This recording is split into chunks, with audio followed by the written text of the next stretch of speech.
CreepyCorner stories. Hey folks, before we dive into tonight's stories, I want to give a huge thank you to Kieran Tibbetts and Lisa Collin for supporting the channel and being amazing members. If you'd like to help me keep creating these stories, feel free to become a member. It really helps the channel grow. I'm planning to continue exploring more than just the dark web tales, so if you enjoy what you hear tonight, you're in the right place. Now, grab your headphones, turn off the lights, and let's step into another amazing night with you and me together. Don't forget to subscribe, like, and comment below. It means the world to me and helps keep the horror alive. And tell me in the comments, what kind of story hits you the hardest? The ones that feel too real, or the ones that could actually happen to someone you know? 3 years ago, my father suffered terrible brain damage. Dark web scientist helped him and found something on my lawn that's fixing him. Alright, so I don't usually post on Reddit or anything, but I had to get this off my chest. This isn't just a creepy story. This is something that still haunts me every single day, and it's only getting worse. So, if you're into weird true stories, or you like those animated horror videos on YouTube, like Here's My Story, or those deep web ones, this is one of those. Except it's real. It happened to me. And honestly, I don't even know what's coming next. So let's go back to about 3 years ago. My dad was a construction foreman, not the type of guy to scare easy. You know that stereotype of the tough blue-collar dude with calloused hands and a love for Miller Lite and football. That was him. He didn't mess around, didn't talk about his feelings, didn't like the internet, thought TikTok was for idiots, and only ever used Facebook to argue about gas prices. You get the picture. Then came the accident. It happened on a job site near Detroit. Supposedly, he slipped while working on the upper level of an unfinished office building. The weird part, nobody saw it happen. No cameras, no witnesses. The other guys just heard this wet crack and found him twisted on the concrete 2 floors down. The foreman radioed 911, and the paramedics found him barely breathing. His skull was fractured in 3 places, brain bleeding, coma. Doctors said he wouldn't make it, or if he did, he'd be, well, not the dad I knew. And they were right. After 2 weeks in the ICU, he woke up, but he was gone. Like, his body was there, but mentally, he was a shadow. He couldn't talk, just made these low, breathy noises. He didn't respond to anyone, me, my mom, even his own sister. He stared at walls, blinked sometimes, but that was it. His head tilted slightly, like he was always listening for something. They said it was massive neurological damage, that his brain was basically rebooting, but failing to load anything. We took him home. My mom quit her job to take care of him. We had to feed him through a tube. He didn't even know where he was. Now, here's where it starts getting weird. One night, like 2 months in, I was scrolling through Reddit in bed on r/true off my chest or something like that, and this ad pops up. Not your typical ad either. No flashy graphics, just this plain black background and white text. Do you have a loved one with brain trauma? The cure isn't in hospitals. We can help. No cost, no catch. Serious inquiries only. And there was a link underneath. The URL was some .onion address. Yeah, a dark website. At first, I laughed. Like, yeah, okay, I'm gonna trust a sketchy ad from the dark web with my dad's health. But that night, I couldn't sleep. I kept thinking, what if it's real? What if there's something out there modern science doesn't know about? So I went full rabbit hole, downloaded Tor browser, started looking into deep web forums.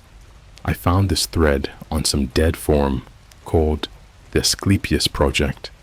That's the Greek god of healing, by the way. Creepy, right? People were talking about neural reanimation, cognitive mapping, stuff that sounded completely insane, but they were posting videos, short, grainy clips of patients with brain injuries, speaking again, walking, even laughing. It looked real. There was one username I kept seeing pop up, Dr. Ernst Wormwood.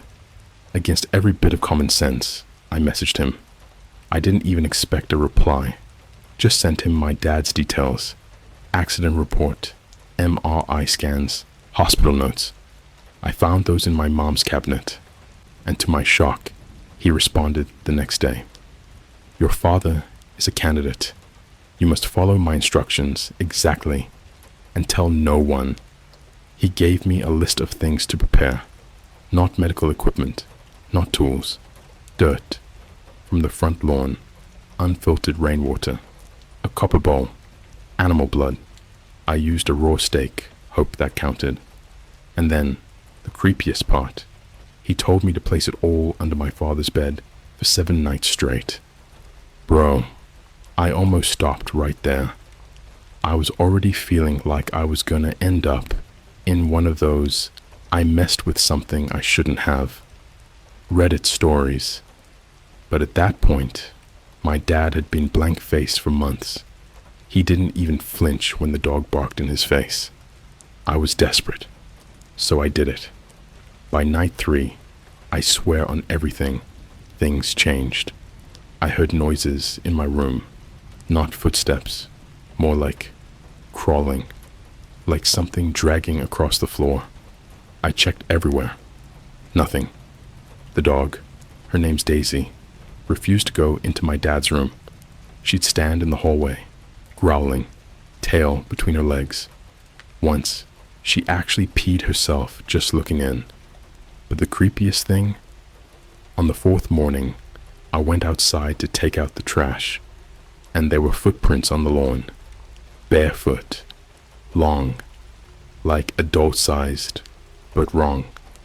The toes were too long, too spread apart, not human, not fully, and in the exact spot I had dug up the dirt for Dr. Wormwood's ritual. Something was sticking out. It looked like a bone, but it wasn't white. It was this glossy black color, almost like obsidian. I touched it, and I swear it was warm. Not like sun warm, like body temperature warm. I pulled it out. It was curved, with tiny ridges, like teeth lining the side. I wrapped it in a towel and shoved it in my closet. Still have it. Still not sure what it is. That night, my dad spoke. He didn't say anything in English. It was more like a whisper in a language I'd never heard before. High-pitched, clicking, like insect sounds and human breathing mixed together. He turned to look at me for the first time in months, and he smiled. And that's where I'll stop for now. I know it sounds fake. I wish it was fake. But what's happening now, it's not just about my dad anymore. Something came with that bone, and it's still here. Like, people started dying. You know when something terrifying happens, and your brain goes into that numb, autopilot state? Like your heart's pounding, but everything's quiet at the same time. That's how I've been feeling ever since the 7th night of the ritual. Because that was the night I heard it. I woke up at 3:11 a.m. to a sound I still can't explain. Something between a whisper and a hum, vibrating through the walls, like it was coming from inside the house and from under the ground. I thought it was the pipes at first, or maybe the furnace, but then I saw my phone screen light up. It was a text from my dad's number. He knows you can hear him now. I almost dropped the phone. My dad hadn't sent a text in over a year. He couldn't even unlock his phone anymore. It stayed off, collecting dust on the dresser in my parents' bedroom. I rushed down the hall, heart beating out of my chest. I creaked the door open, and my dad was standing, not fully upright. His back was arched like a question mark, one shoulder higher than the other, head slightly tilted toward the ceiling, like he was listening to something only he could hear. He didn't react when I stepped in, just kept whispering that same clicking language I told you about in part 1. Only now it was faster, urgent, like he was responding to something. His hands were shaking. One of them was bleeding, deep scratch marks across his palm. His nails were jagged and cracked, like he'd been digging with his bare hands. And then I noticed the wall. He had drawn something in charcoal, over and over again, filling the entire space above the bed, like a man possessed. A circle, but not perfect, lopsided, rough. Inside it, 3 slanted lines, almost like claw marks, and beneath it, in handwriting I didn't recognize, the words, "The bone speaks from under the green." I stood there frozen. That wasn't my dad's writing, not even close. It looked like someone who never learned to write was trying to mimic English, sharp and uneven, like it had been etched with pressure hard enough to rip through the drywall. Then he turned and smiled again. This time his teeth were black, not dirty, not rotting, polished black, like obsidian. The next day, I tried to convince myself it was a dream. I even checked his room in daylight. No drawings, no blood, nothing. But the bone, still in my closet, still warm, and it was growing, not bigger, but longer, like a slow, steady stretch. I measured it with a ruler. Every night, a few millimeters more. I started to get scared to sleep. I'd hear sounds in the walls, in the vents, clicking and scraping, like something crawling through the insulation. I put tape on the vents, stuffed towels under the door. Didn't matter. The night after that, our neighbor went missing. I live in a boring-ass suburb in Michigan. Quiet, predictable, the kind of place where the biggest news is someone's kid vaping behind a speedway. So, when our next-door neighbor, Mrs. Gillespie, vanished, it hit hard.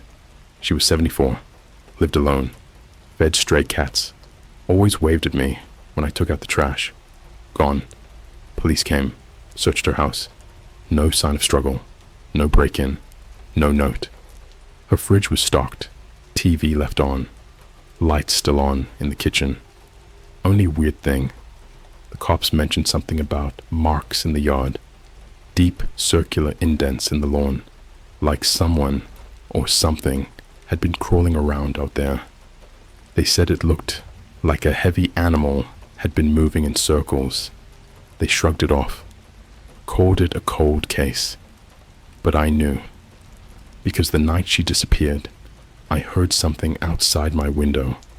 I opened my blinds just a crack, and I saw him, my dad, naked, standing in our backyard, facing Mrs. Gillespie's house. His mouth was moving, but no sound came out, just slow, silent breathing. And behind him, the grass was moving, like something was beneath it, rising and falling, pushing through the soil, like waves. After that, he started to talk again, not in gibberish, real words, sort of. He'd sit at the kitchen table with this dead-eyed stare and whisper things under his breath while Mom fed him oatmeal. The skin isn't real. It's borrowed. The green wants to be seen. He has to come through someone. The tongue is the gate. And then one day, he stopped eating. Wouldn't swallow a thing. Just kept smiling. those black teeth clacking together like he was waiting for something.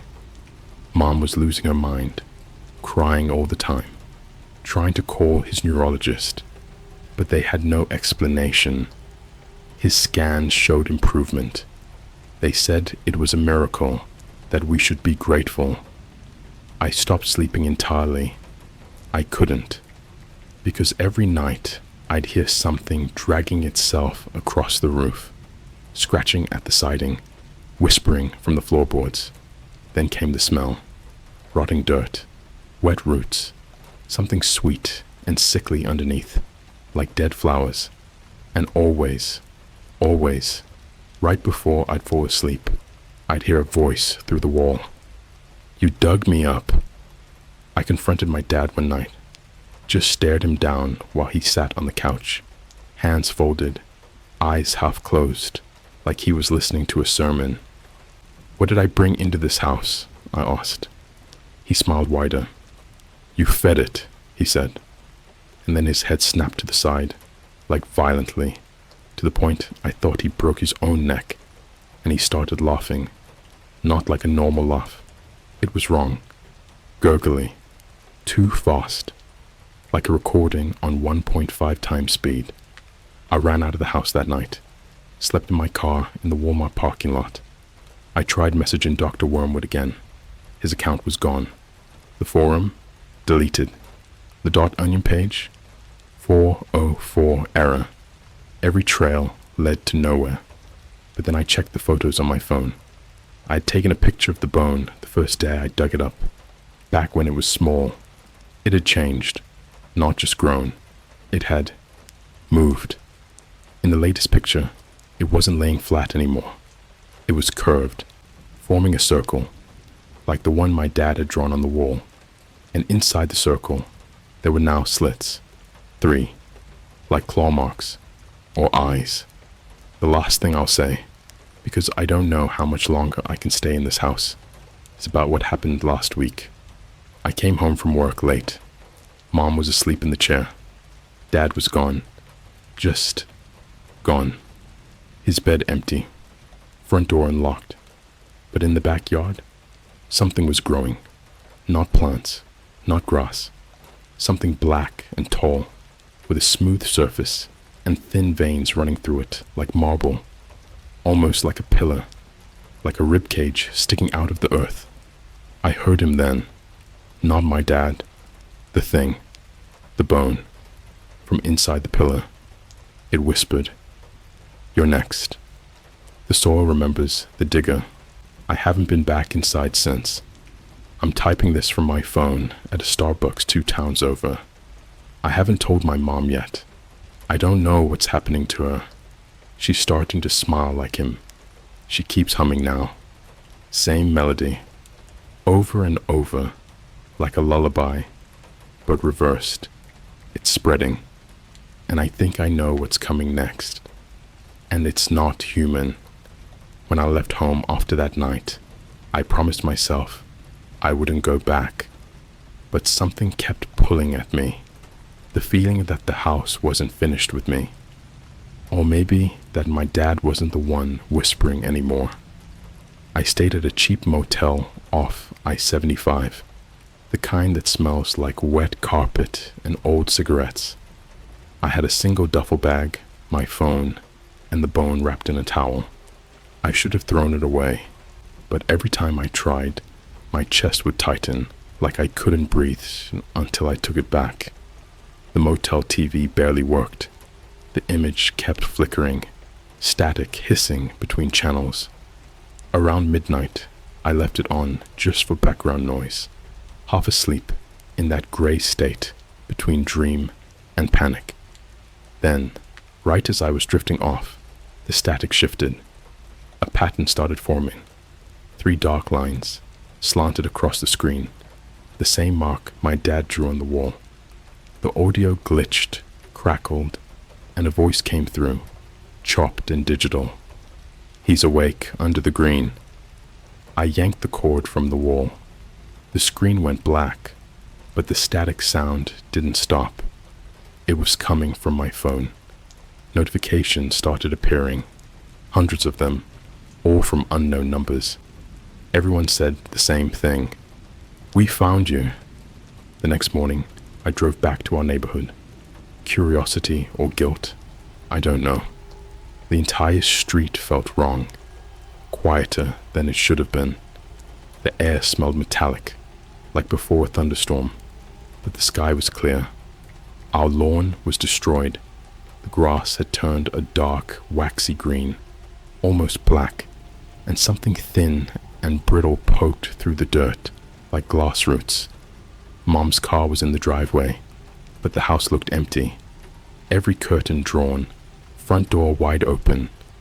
Inside, it was colder than outside. The walls were damp. The air was thick with that same smell from before. Wet soil and flowers left too long in a vase. My mom was sitting at the kitchen table, perfectly still, facing the window. She didn't react when I called her name. Her phone was on the table in front of her, screen glowing with a video paused at the first frame. My dad's face, staring directly into the camera. I pressed play. He wasn't speaking, but something else was. A low humming, layered with a faint heartbeat. The picture flickered, and for half a second, the frame distorted. His eyes replaced by two black circles, like the bones markings. When the video ended, a new message popped up on the screen. The signal feeds. Mom blinked for the first time, turned toward me slowly, and whispered, "You shouldn't have answered." That night, I drove to the only place that made sense, the public library. It's one of the last places around, with wide internet, no Wi-Fi, just old terminals. I used one to dig deeper into what Asclepius project really was. The forum was gone, but a few cached pages still existed on some archival site. According to a single surviving thread, Dr. Ernst Wormwood wasn't a person. It was an AI alias tied to a cluster of servers built for neurological pattern recognition, supposedly a research network that went offline after a data breach 5 years ago. The last known post from that account read, "Organic matter transmits the pattern more efficiently than code. Soil maintains memory." I stared at that sentence for a long time. Then the library lights flickered. Every monitor around me blinked once, then filled with the same 3 slanted marks. I shut the computer down and left without looking back. I tried to call my mom that night. No answer. But around 2 a.m., my phone buzzed again. Unknown number. I shouldn't have picked up, but I did. For 5 seconds, silence. Then a faint whisper. "You took him out of the ground. Now he's taking you out of time." I threw the phone. It didn't break. The screen kept glowing, showing the live camera view, even though I hadn't opened it. The feed was dark, except for a faint green shimmer in the corner.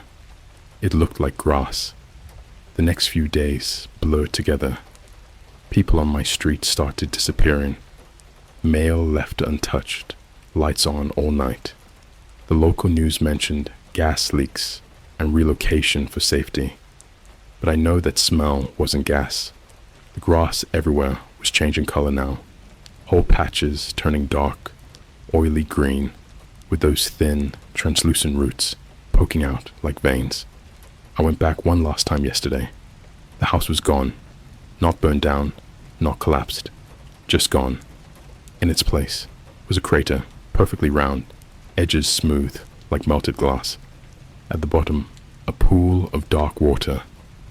Floating in the center was the phone I'd buried with my dad's medical records, the one he'd texted me from.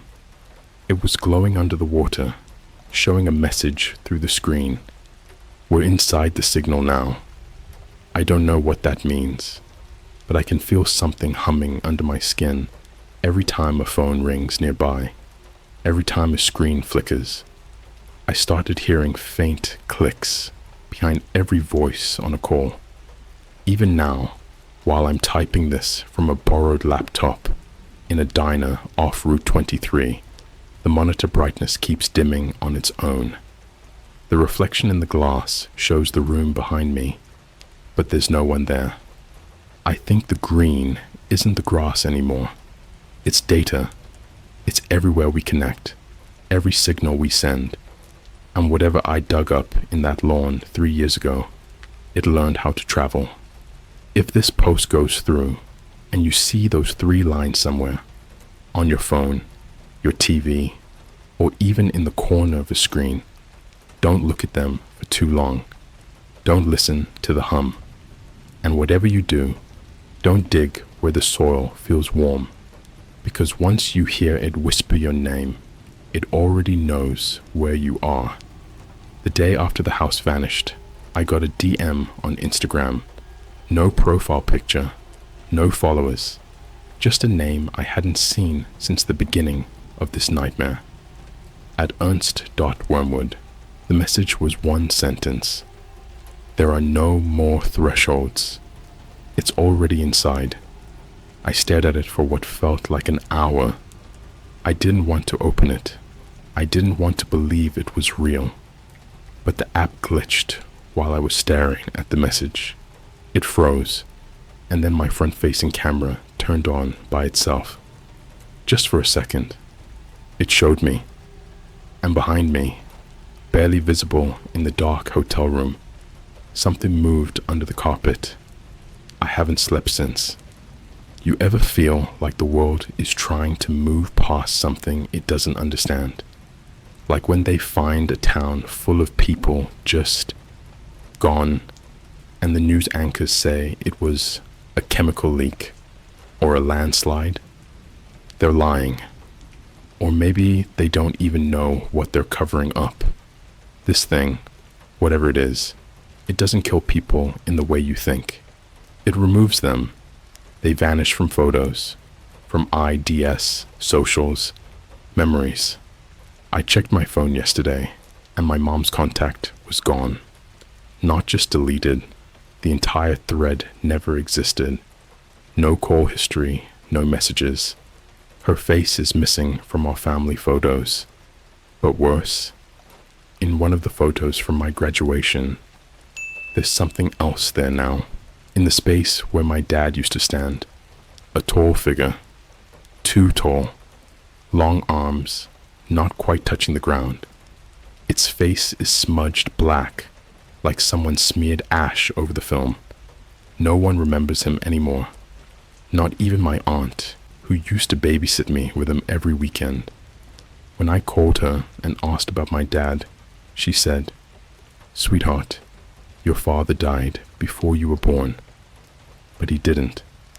I watched him change. I watched him dig.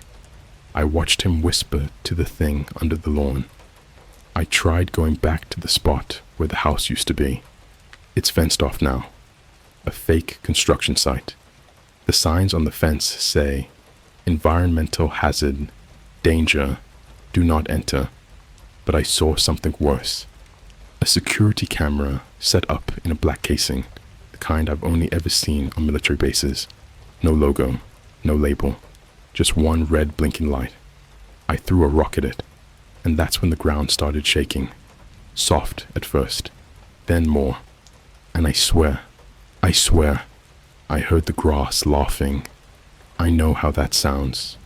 But once you hear it, once you feel it under your feet, you'll understand. This laughter, it isn't noise. It's vibration. It gets in your blood. It makes your bones feel like they're pulsing to a rhythm you've never heard before. I ran, got in the car, started driving out of state. Didn't care where I ended up. But the world doesn't work right anymore. Roads repeat. Places look similar but off. Like I'm in a replica of a town that used to exist. I stopped at a Starbucks in Indiana, walked in, and all the employees were standing still. Not frozen, just standing, staring at the wall. No one blinked. No one moved. The music over the speakers wasn't music. It was that same hum from the video of my dad. And then one of them turned around slowly and said, "You brought the root signal. Now we all grow together." I walked out and never looked back. I tried to destroy the bone, the one I dug up from the lawn that night. I drove to a field in the middle of nowhere and burned it with lighter fluid. Sat there for hours. The fire burned blue and didn't make smoke. Then I heard the grass whisper again, a low voice crawling out of the ground. Burning the seed only awakens the root. When I looked back into the fire, the bone was gone, and something else was there. A tooth, not human, long, curved, too many ridges. It pulsed like it had a heartbeat. I left it there. That was 2 nights ago. I started bleeding from my ears this morning. Not a lot, just a thin trickle. No pain, just pressure. Like my head is full of water and something is swimming through it. Every reflective surface has gone wrong. I avoid mirrors now. I've seen things in them that aren't me, not shadows, things wearing me, smiling versions of me, standing still while I move, blinking out of sync. There was one time I looked too long and saw myself whispering to something off screen, holding something in my hands, something green and wet, dripping, and I watched myself eat it. I think we're not supposed to know what's under the soil. There's something buried everywhere, beneath towns, malls, schools. All it takes is one person to dig too deep, to listen too hard, to hear the signal. That's how it spreads, through whispers, through screens, through us. I passed by a church yesterday. The sign outside didn't say a Bible verse. It said, "The root will bloom through blood." I went inside.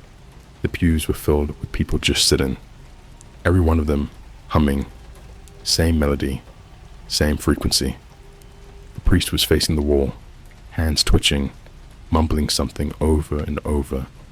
I got close enough to hear it. He was repeating, "He grows in the quiet minds, the ones who stay up too late, the ones who stare too long, the ones who dig. I'm scared I brought this on all of us." I dug the bone. I fed the ritual. I opened the gate. But something tells me I wasn't the first, and I won't be the last. If you're reading this, and any of this sounds familiar, if you've had dreams of dirt, teeth, or circles drawn in places you don't remember going, don't look for answers. Don't dig. Don't listen when the static gets loud. Turn your phone off. And whatever you do, never, ever respond to a message from anyone named Wormwood, because he isn't a man. He's the echo of something older than memory. And once it knows your name, you don't get to forget anything again. No one's talking anymore. Every place I go, the silence is thicker. People don't make eye contact. Or maybe they can't. Their eyes glaze over. Their phones vibrate in their pockets like heartbeats they've forgotten how to check. I tried asking a woman at a gas station for directions. She smiled at me, but her mouth didn't stop smiling. Her eyes were crying. And then she whispered, "You're leaking him." My nose started bleeding again that night. Thick black streaks, not red, black. I tried cleaning it up in the bathroom mirror, but froze when I saw it. On the fogged up glass, a handprint, but my hands were dry. It wasn't shaped right either. Longer fingers, thin like wire, and a thumb on both sides. I've been hearing the clicks again. Only now, they're not just in the walls or the phone. They're inside my jaw. Every time I swallow, I feel it, like something coiled just under the hinge, winding tighter.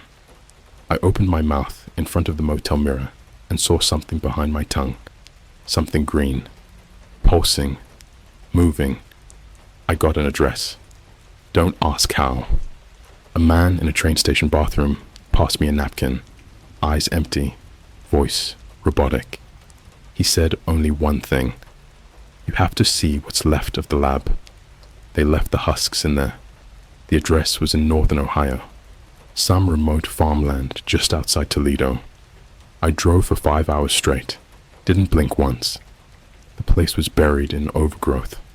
A rusted gate with a sign that said, Property of Project Asclepius, no trespassing.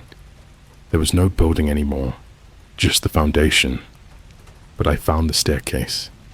It led underground into something that smelled like mold, copper, and battery acid. The lights were still working. Barely. Emergency strips along the walls, flickering every few seconds. At the bottom was a door. Metal. Sealed with rivets. Someone had clawed the word root into it, over and over again. So many times the metal warped from the pressure. When I opened the door, my ears popped. The air was thick, like something had been fermenting in the dark. What was inside? I still don't have the right words. Rows of cots, each one with a body, but not dead. Their chests were moving. Barely. Tubes ran from their necks into the floor, pulsing with some kind of dark fluid. Green veins spiderwebbed out from their skin and sank into the concrete like plant roots. Some of them had no faces left, just smooth skin stretched over where eyes and mouths should have been. Others were split open down the center, like flowers blooming backward. They weren't being kept alive. They were feeding something. At the far wall was a screen, a single terminal. No keyboard, just the cursor blinking. Then the words began to type on their own. You unburied the memory. You put your hands in the archive. Now you carry the seed. I backed away, but the screen blinked again. He knows you're here. He grew you to walk back inside. I didn't want to look at the ceiling. I felt it before I saw it. Roots, not vines, not branches. Roots, thick and black, weaving through the concrete, like veins through flesh. They throbbed every few seconds, releasing a low moan into the air, like exhaling through soil. And in the center of the ceiling was an eye. Not a metaphor, not symbolic. A real, organic, twitching eye. It opened and blinked, and I saw my own reflection in it. But I wasn't me. I ran. I don't even remember the drive back. I just remember waking up in the car, pulled over on the side of a rural road, with blood on the steering wheel and dirt under my nails. My phone was in the passenger seat, playing a video on loop. It was a live feed of me, standing in a hospital hallway, except I wasn't there. I never filmed it. I don't remember going, but I was watching myself, dressed in white scrubs, smiling. Behind camera, a voice whispered, "He's almost ready to bloom." That night, I pulled the stitches out. Yeah, I hadn't told you this part yet. I found stitches behind my ear. A scar I never remembered getting. Something was implanted. I dug it out with a rusted key in the motel bathroom. It looked like a tooth, but not a real one. It was carved with microscopic lines. 3 claw marks. I dropped it in the sink, and it crawled down the drain. You remember how this started? My dad fell, cracked his skull, and something came out of the ground to fix him. I don't think it was ever about fixing him. It was planting through him. He was soil. I was the root. I've started seeing doubles of people now. Not hallucinations. I'm lucid. I know what's real. But in crowds, I see people who move too smooth, who blink too slowly. They're not real. They're grown. Something is growing us, or replacing us. I don't know which. It's in the air now. The signal is everywhere. In Wi-Fi, in phone towers, in LED lights, in electric buzz. It's not confined to the dark web anymore.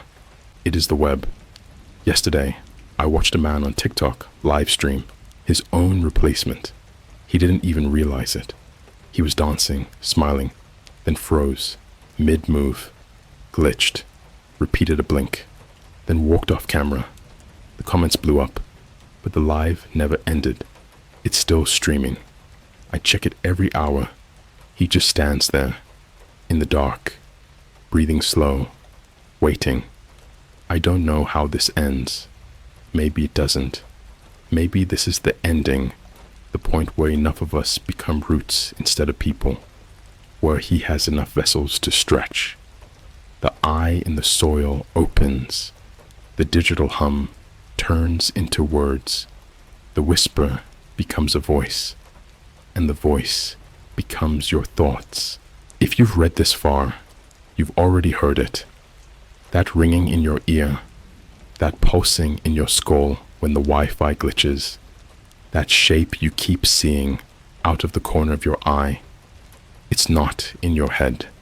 It's under your skin. You brought it in when you clicked. Final message. If your screen flickers tonight, don't blink. That's when he roots the deepest.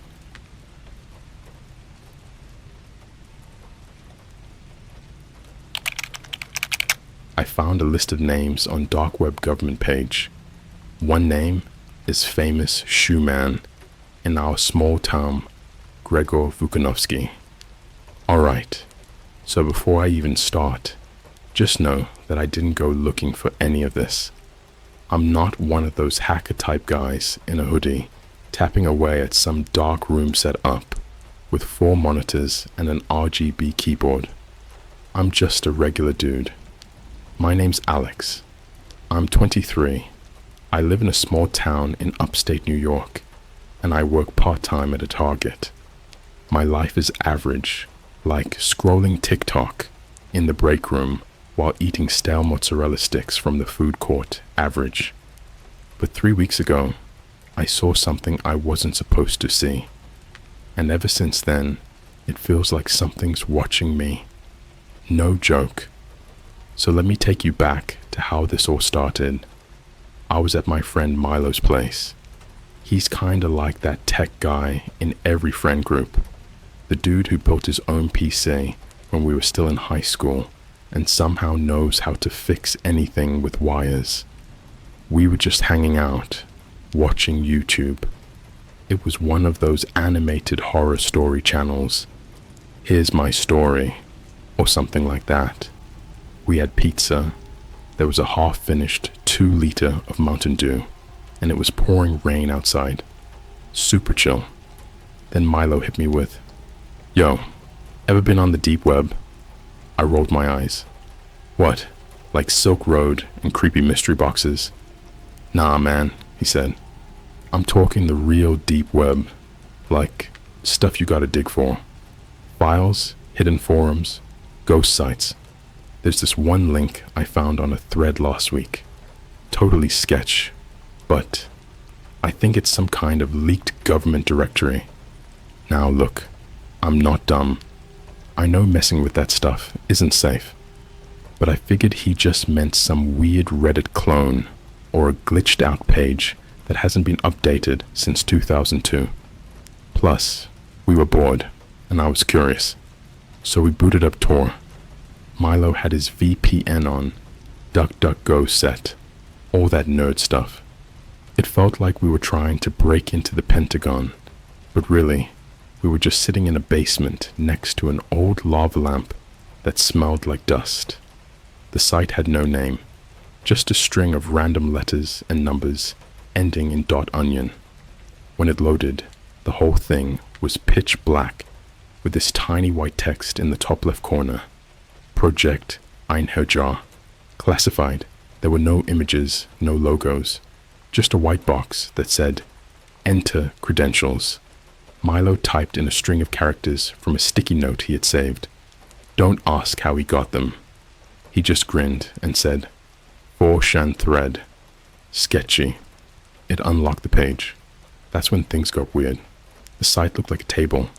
a massive scrolling spreadsheet of names, locations, codes, and statuses, like thousands of names.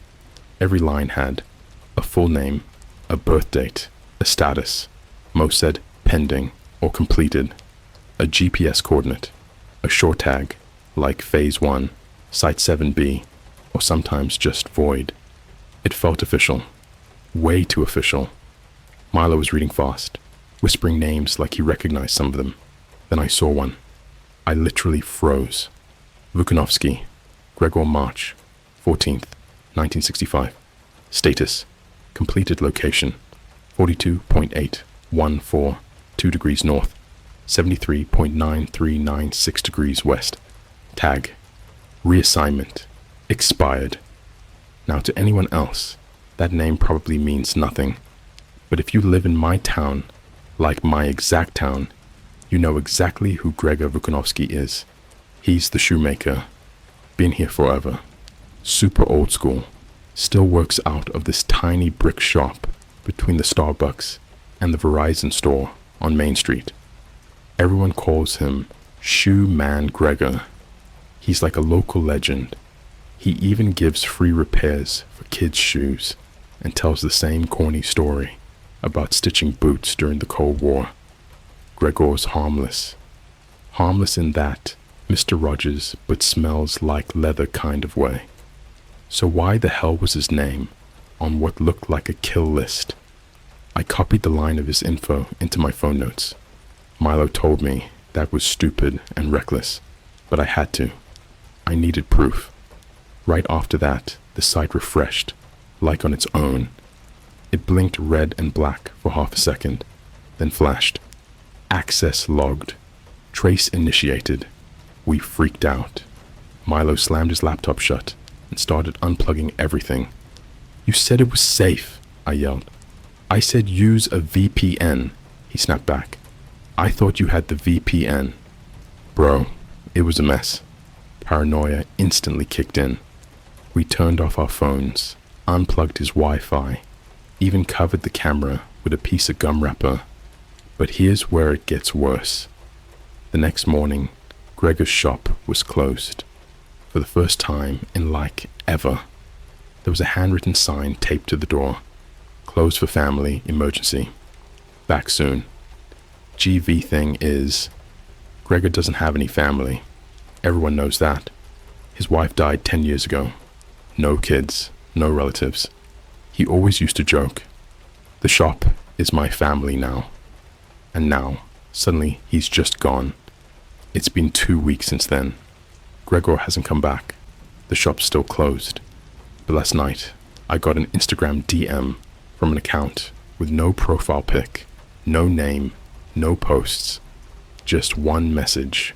You shouldn't have seen that. Phase 2 starts now. I blocked it instantly. But now, I keep seeing black SUVs around town. Same model, same plates, parked near my house. I swear I saw one following me when I went to McDonald's last night.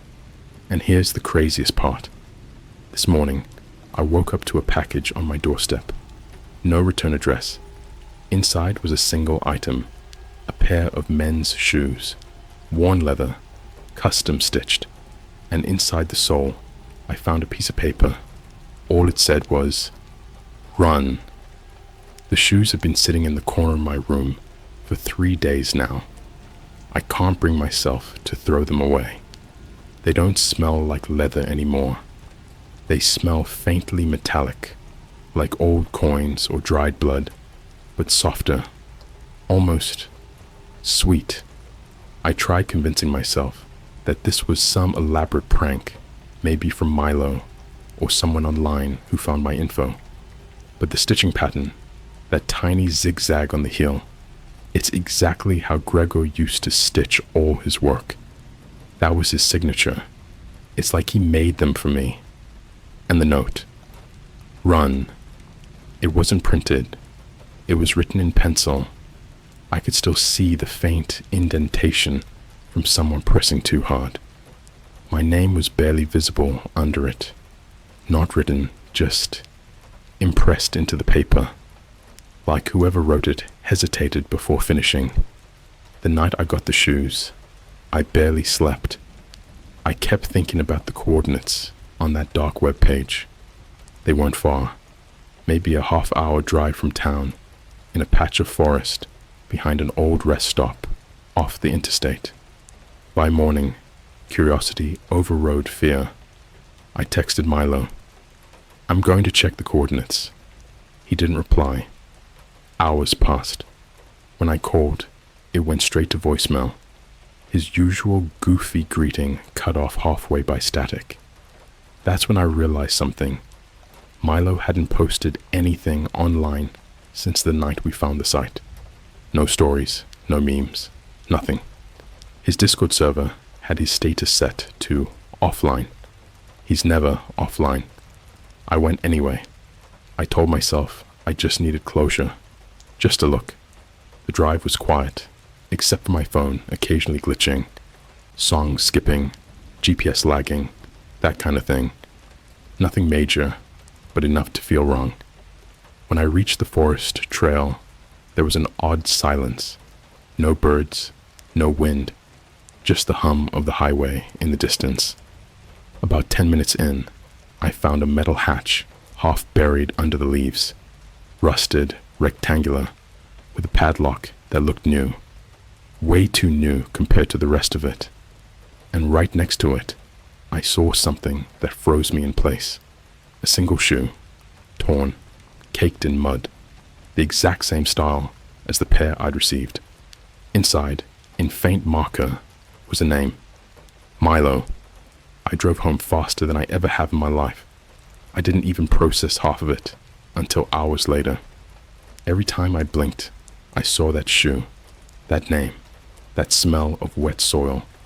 That night, around 2 a.m., I heard footsteps outside my window. Not fast ones, slow, careful, like someone trying not to be heard. My curtains were closed, but I saw the shadow. Someone tall, standing perfectly still, just beyond the glow of the streetlight. After a few seconds, the shadow moved. I heard my mailbox creak open, then close. When I checked in the morning, there was a folded paper inside. You shouldn't have gone there. No signature, no fingerprints, just dirt on the edges and a faint shoe print at the bottom of the mailbox. Same tread pattern as the pair sitting in my room. At this point, I tried to tell the police. I didn't mention the dark web part, just said my friend was missing and that I found one of his shoes near a locked hatch in the woods. The officer was polite, but clearly didn't believe me. She said they'd look into it. That night, I heard tapping sounds inside my walls, not like pipes or rodents, rhythmic, deliberate. 3 taps, pause, 2 taps, pause. When I knocked back, the tapping stopped. But the next morning, the shoes had moved. They were now perfectly side by side, facing my bed. And there was something new inside one of them. A folded Polaroid photo. It was me, sleeping. I packed a bag that day. I decided to leave town for a bit, maybe stay with my cousin in Albany. But when I started my car, my phone buzzed. Unknown number. 1 message. Phase 2 complete. The GPS on my phone changed automatically. The screen flickered, then displayed a single destination pin. The same coordinates as before. That's when I realized something horrifying. Whatever that government page was, it wasn't just a list. It was an operation. And Gregor wasn't just gone. He was part of it. The shoes weren't a warning. They were an invitation. And whoever's behind it, they already know where I live, what car I drive, where I sleep. I tried calling Milo again. This time, someone answered. But it wasn't his voice. It was quiet, distorted breathing, and a faint sound in the background. Something metallic dragging against concrete. Then a whisper, barely audible. "Run!" I dropped the phone and bolted out of my apartment. I don't even remember locking the door. I drove until sunrise, until I found a cheap motel off the highway. The guy at the desk asked how long I was staying. I said one night. He handed me the key and said something that made my stomach twist. "Oh, you're the second guy this week to take room 9. The last guy left in a hurry too. Weird name, Vukanovsky or something?" I didn't respond. I just walked to the room and sat down on the edge of the bed, shaking. There's an old TV in the corner. Static keeps flickering on it every few minutes, even though it's unplugged. I can hear footsteps outside again, not from the hallway, from behind the wall, and the shoes. I swear to God I left them behind in my apartment, but they're here, by the window, facing me, and there's a new note tucked inside one. Phase 3 begins at dawn. The motel room smelled like bleach and wet carpet. I didn't sleep that night, not because I didn't want to. I physically couldn't. Every time I closed my eyes, I'd see that photo in my head again. The Polaroid. Me sleeping. Who took it?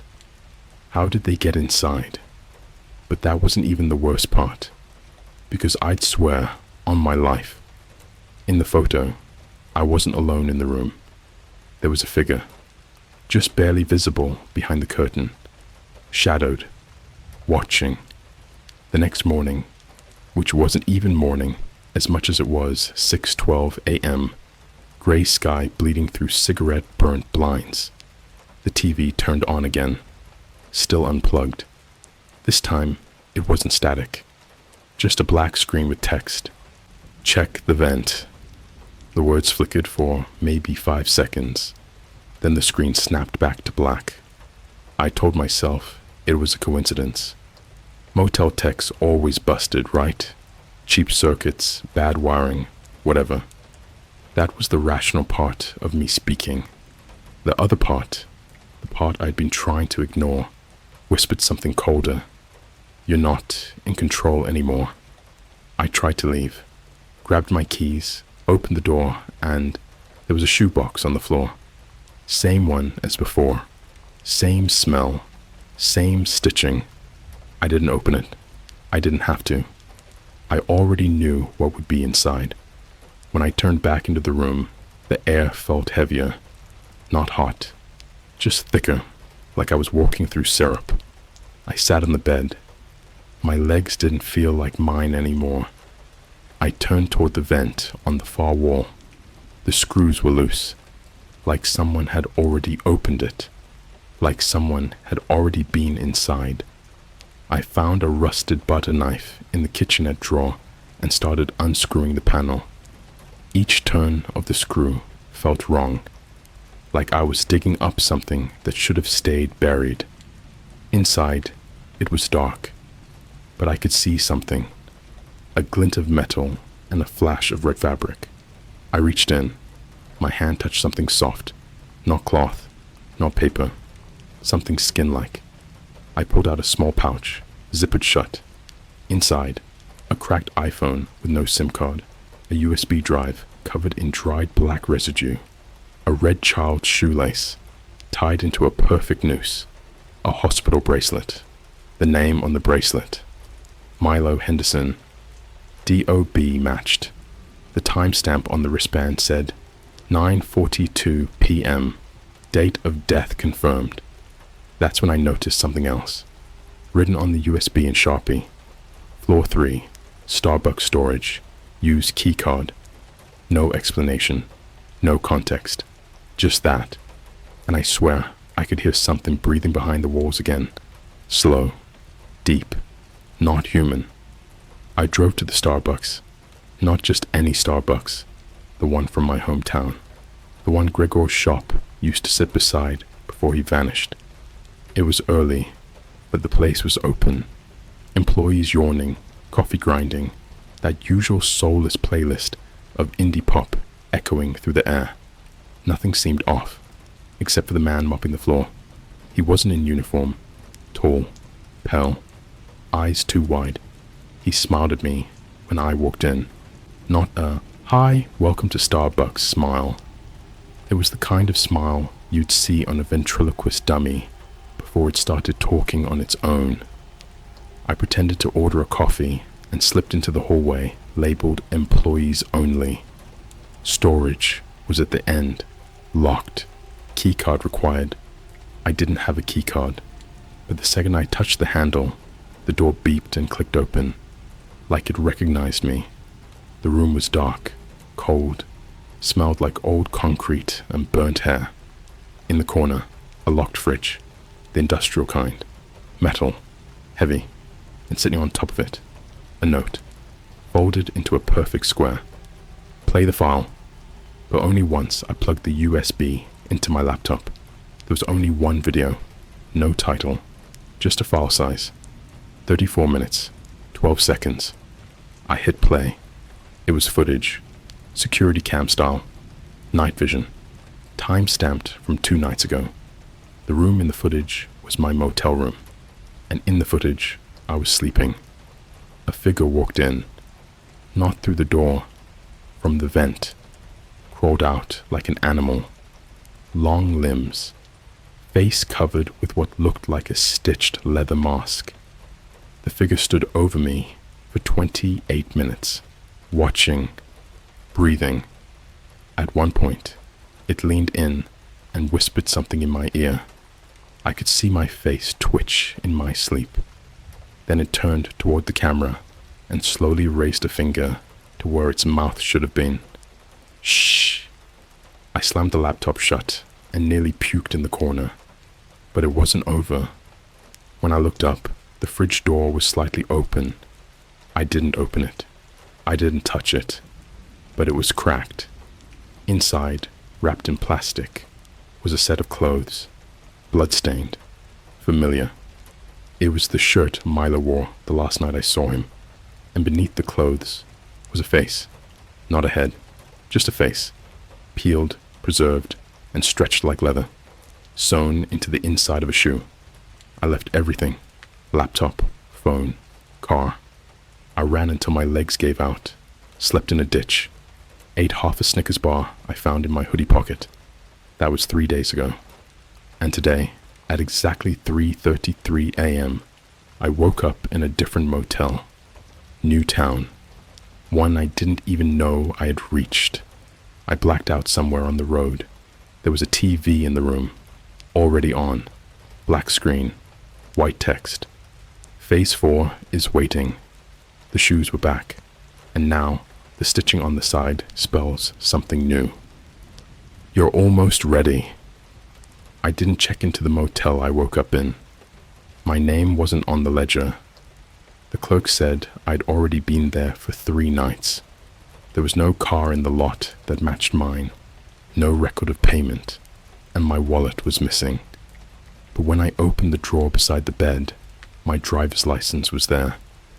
Except it wasn't quite right. The photo looked older, and underneath the lamination, someone had scratched 3 letters into the plastic. EHR. The TV turned itself on again that morning, muted this time. Just looping footage from a traffic camera downtown. Same intersection over and over. McDonald's on one corner, pharmacy on the other.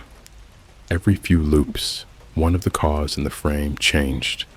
Different color, different plate, different driver. Everything else stayed identical. It was like watching alternate versions of the same moment. And in every single one, there was a pedestrian standing on the curb, facing the camera. Same height, same posture, same dark coat. Sometimes the figure was closer, sometimes directly in front of the lens. By the 6th loop, the face was clear enough to recognize. It was me. The motel phone rang once. Not a full ring, just the tone of a call that never connects. When I picked it up, there was a faint humming on the other end. A low, steady tone, like machinery far away. Then a voice, calm and almost bored. Stop running. You've already arrived. I asked who it was, but the line went dead. Outside the window, rain started that wasn't in the forecast. Gray mist rose from the parking lot.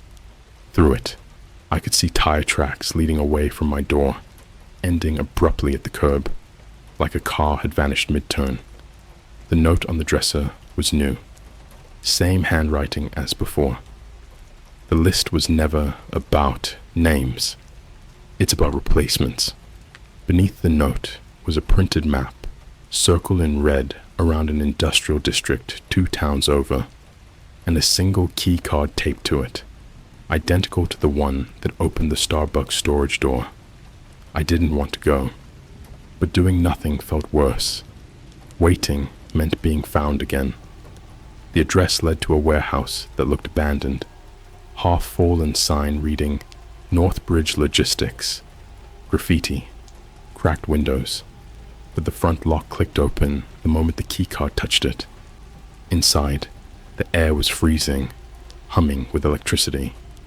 Rows of old computer towers lined the walls, screens glowing faint green text. Each monitor showed columns of data, moving too fast to read, but a single word kept repeating down every screen. Rebuild. At the center of the room stood a metal table. On it, hundreds of passport photos scattered like playing cards, all different faces. Every one of them had a small red X drawn through the forehead. Underneath the pile, I found a folder labeled Vukanovsky Project. Inside were progress reports, timestamps, and a grid of identical headshots.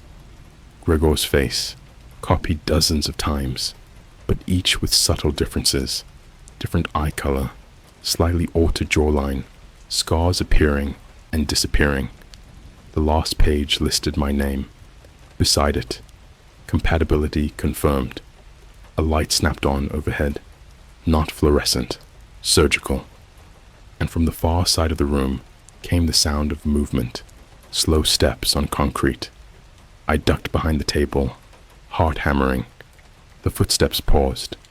Then a voice, low and distorted. You shouldn't have seen the factory. When I looked again, the walkway was empty, but the light above the table flickered once, and when it came back, all the photos on the table were blank, completely white. I ran through the main hall, past the rusted loading dock, but the exit door was bricked over from the inside. Behind me, the computers were changing, screens flashing random names. Milo Henderson, Gregor Vukanovsky, Alex Murray. My name repeated hundreds of times, faster and faster, until it blurred into a single, endless line. Then every monitor went dark, except one. White text appeared. The phase completes when you accept it. I don't remember leaving. I just remember waking up on a park bench before sunrise, rain still falling. My hands were stained with gray dust, like powdered concrete. My phone, somehow back in my pocket, buzzed once with a notification. A video message. Sender, unknown. File name, Rebuild 002. It was only 3 seconds long, a single frame of footage. The camera pointed at the window of my motel room. Someone standing inside, wearing my clothes, packing my bag. Same hair, same movements. At the end of the clip, the figure looked straight into the lens and smiled. See you soon. I checked out of the motel that morning. The clerk said, You already did, sir. Yesterday evening, he showed me the signature in the ledger. My name, written in handwriting that wasn't mine. As I walked to the parking lot, I saw a pair of shoes sitting neatly by the door, dry, spotless despite the rain, and on the heel, stitched in black thread, Phase 5. I'm writing this from a public library computer because every time I try to use my laptop, it logs me in as someone else. The username isn't mine anymore. It says Admin Phase 5, and the wallpaper is a picture of me standing in front of Gregor's shoe shop. Except I was never there at night, and the sign behind me says, Grand Reopening. The shop burned down months ago. When I left the motel, I drove north without a plan. I stopped using GPS because it kept rerouting me to places I didn't recognize. Warehouses, empty schools, once even to a random Starbucks that turned out to be boarded up. Every road looked familiar, but slightly off, like I'd slipped into a version of my town that had been rebuilt from memory by someone who didn't quite remember what it was supposed to look like. Around midnight, my phone lit up by itself. No ringtone, just a single notification from an app I don't own. Phase 5. Integration test. It gave me directions to an address in my hometown. The same coordinates that were beside Gregor's name the night we found the list. I told myself I'd just drive past. But curiosity feels like gravity when fear's the only thing holding you up. The coordinates led to a new building where Gregor's shop used to stand. Same red brick, same hand-painted letters on the window. Vukanovsky and Sons. Except Gregor never had sons. Through the glass, I could see the lights on. Someone moving inside. I stepped closer. The motion sensors hummed, and the door unlocked with a soft click. The smell hit me first. Leather and ozone, fresh glue and static. The shop looked brand new.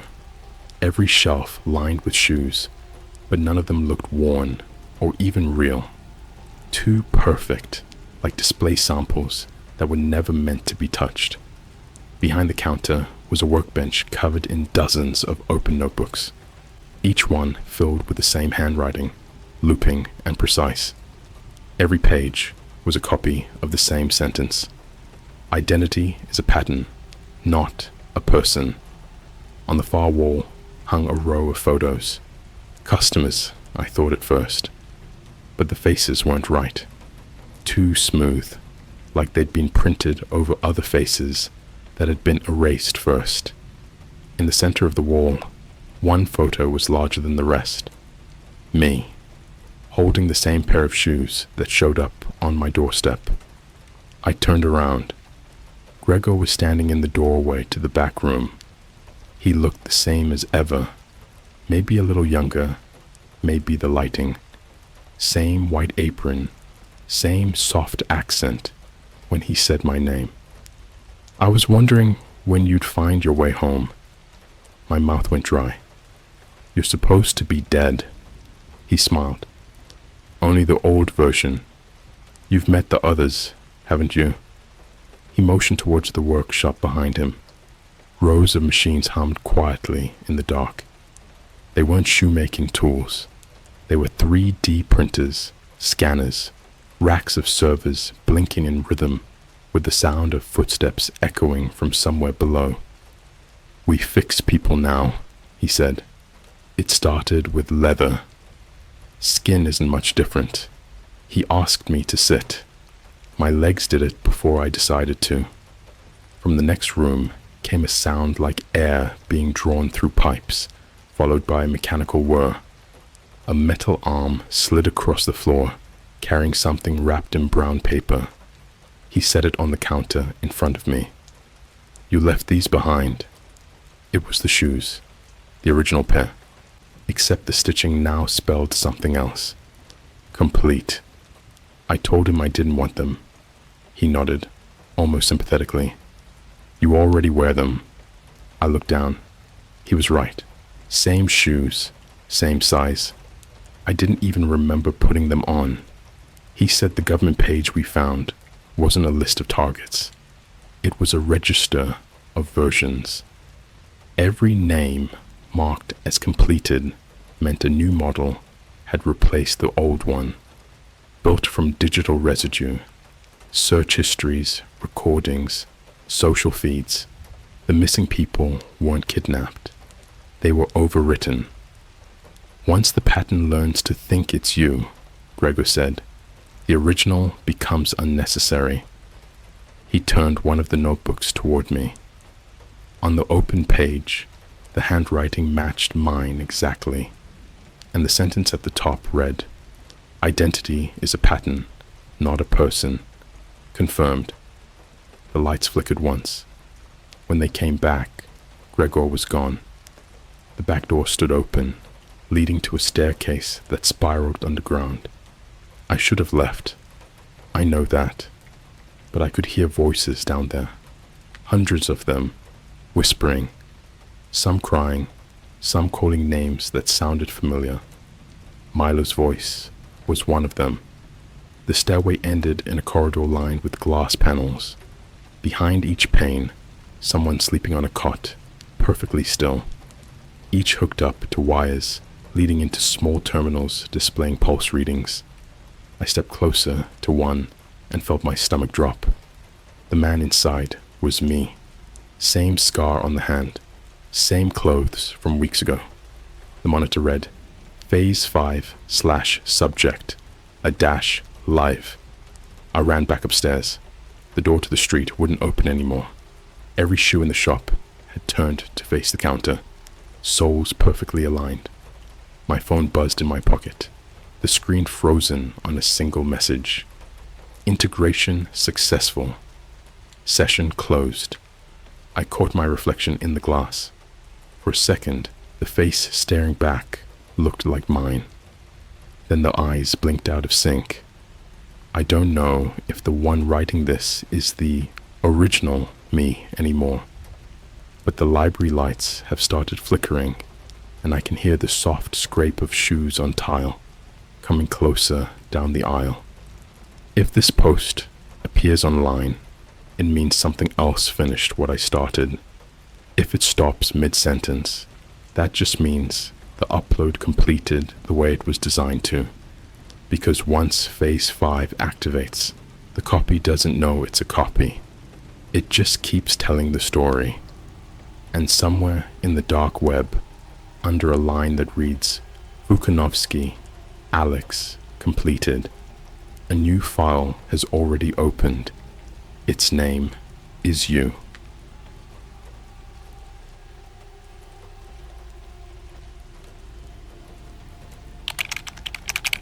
The Mr. Blank movie could be only found on the deep web. Yesterday was played in our local theater, and people who watched started going missing. So I don't even know where to start with this, but if any of you live near upstate New York, especially around Albany, please, for the love of whatever you believe in, do not go to that weird-ass underground theater near Lock Street. You know, the one that looks like it used to be a funeral home? Yeah, that one. This isn't some ARG or horror short or anything like that. I'm not trying to sell you anything. I don't even care about likes or karma or whatever.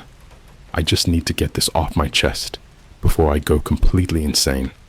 And maybe someone out there will believe me. Maybe. Anyway, my name's Ryan.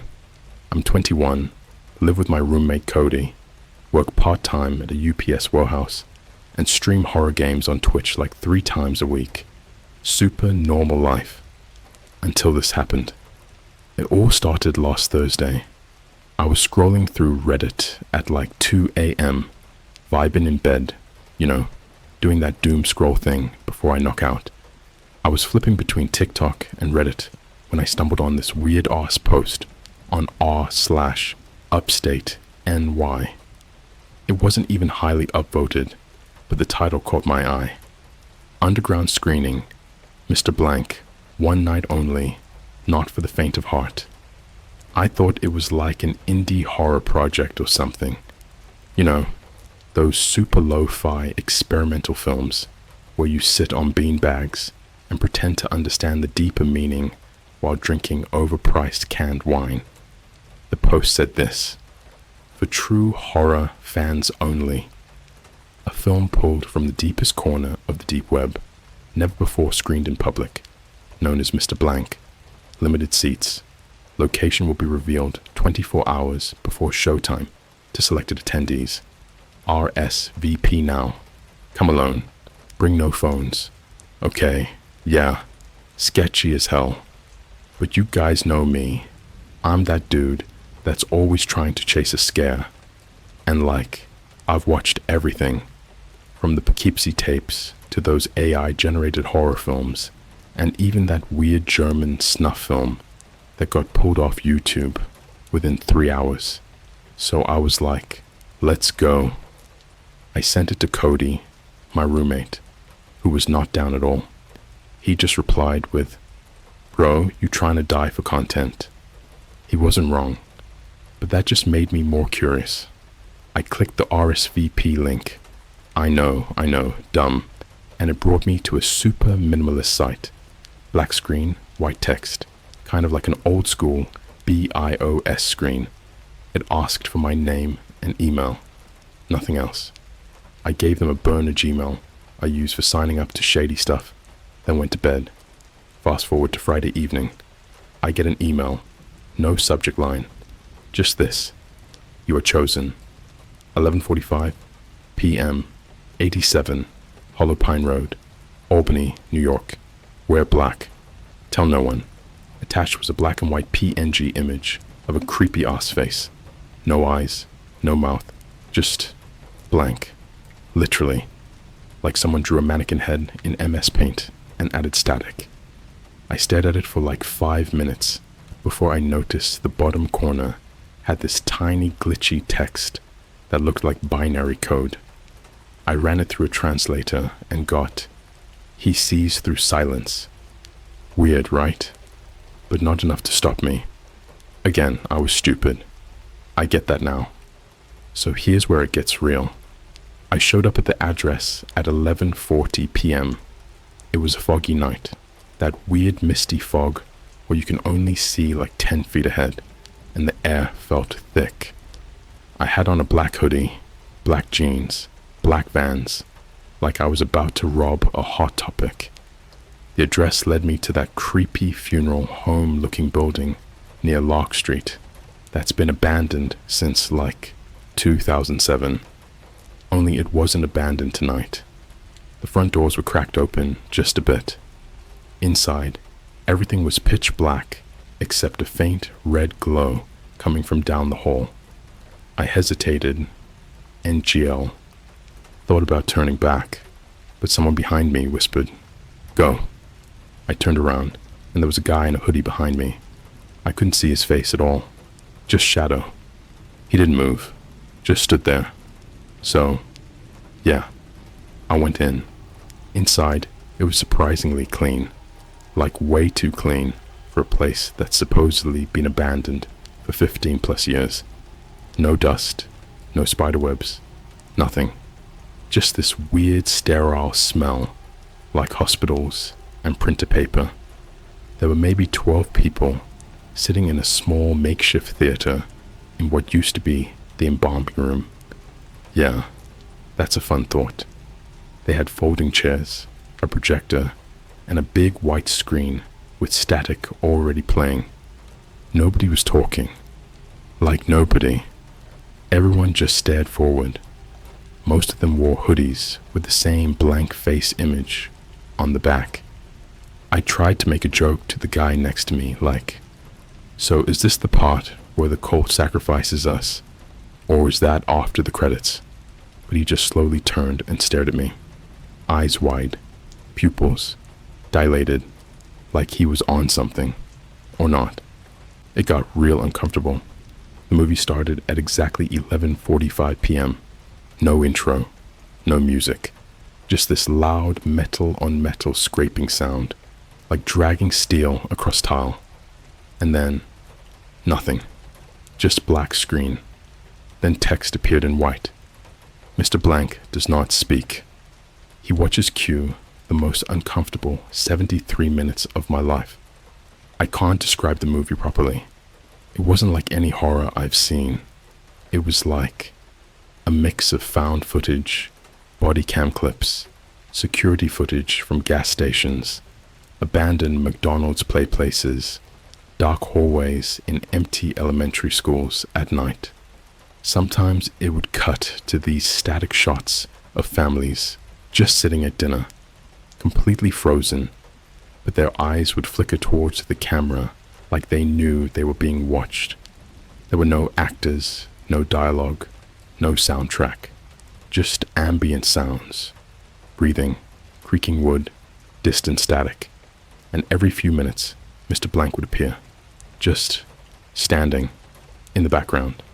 At first you didn't notice him, but once you did, you couldn't unsee him. He had no face, no eyes, no mouth, just the void.